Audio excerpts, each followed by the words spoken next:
Tommy Heffernan here, veterinary consultant. I am on the road today and I had a very enjoyable day with this man beside me, Craig Campbell. Craig, thank you very much for what was an interesting day. Pleasure, Tommy. Pleasure.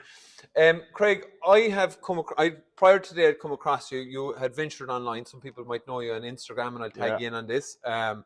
You're a vet here in Parklands, a cattle vet primarily, but you do horses as well. From the word go, it was energy, it was enthusiasm. And you know what, for me, I know I'm up here with Precision Microbes.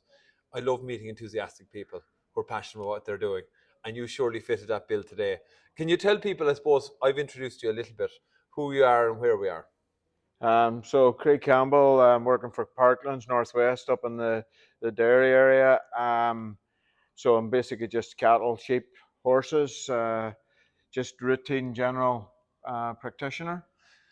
I would say that you have a very big interest in what you're doing, right? And you have a great rapport with your farmers. So before you got there this morning, in our first farm in Lambertons, your reputation preceded you. They were telling me, but you really, every farm we've been on today, it's the passion that you're going with. It's the overall. You're looking at nutrition, calf health. You're looking at the people.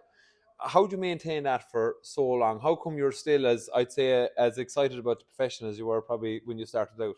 Well, I was brought up with it with my father from a very, very young age because he was a practitioner as well. And I just love what I do. Yeah. And I just love animals and well, especially black and white cows. And solving problems. Yeah, I just love it. And I just find that if I got a challenge, I just go with it.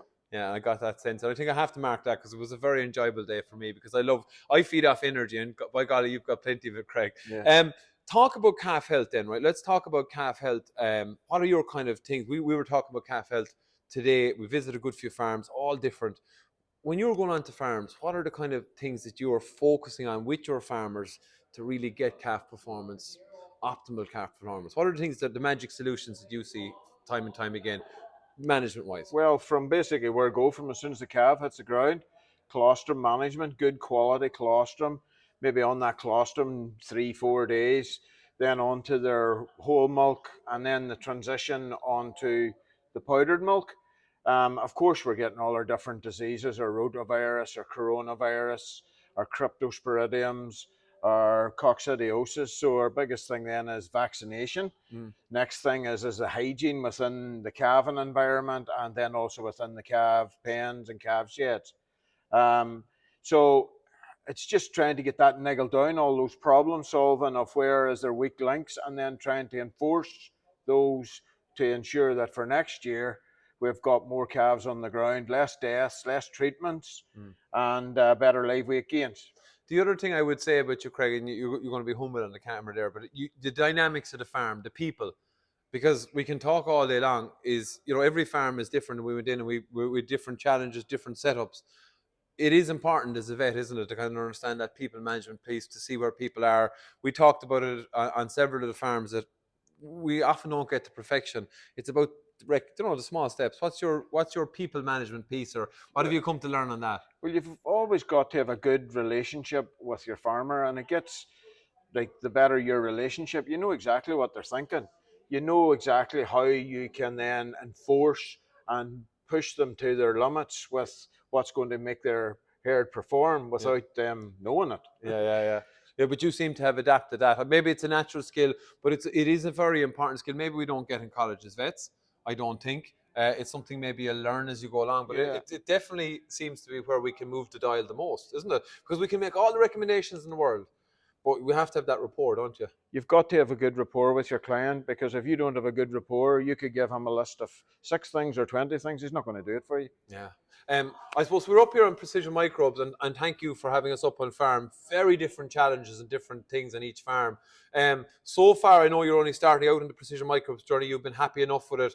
I think you like the science of it, and it'll be interesting to see the farms you visited today and how they progress. And hopefully, we'll be back here in a few months to progress it. If you're not on the video, it hasn't gone well. I'm only joking, but yeah, you've been happy enough so far, Craig, haven't you? Well, I have only used it more for the treatment of animals and recovery of animals. So I just want to try and get it further pushed to try and help with transition of calves from whole milk to powdered milk, and different stressors to hopefully just help with their gut health, help with their immune system. Yeah. And it's just the whole health of the calf. If we can get the health of the calf better, then we've got a better calf. And everything fits into place. Yeah, and whenever it's weaned. So. I know that you're now on Instagram. For those who are watching Instagram, Yeah. how can people follow you? I'll tag you in on the video anyway. Craig, Craig Campbell Vets. So and follow it, because I've been following Craig for a while. I've got to meet him today. You never get to really know a person until you actually spend time with them. Yeah. And you're a ball of energy, enthusiasm, and passion for the job, which is great to see. It's great for the profession. And I know you go through a massive throughput of clinical cases, and you're promising that you're going to be showing people what you do. And I think that's a really cool thing for a lot of young vets. Will look at it. A lot of maybe aspiring people to vets, people in farming and agriculture. So keep up the good work. Thank you very, very much. Thank you for your time today. I really enjoyed it. Thank you. Thank you.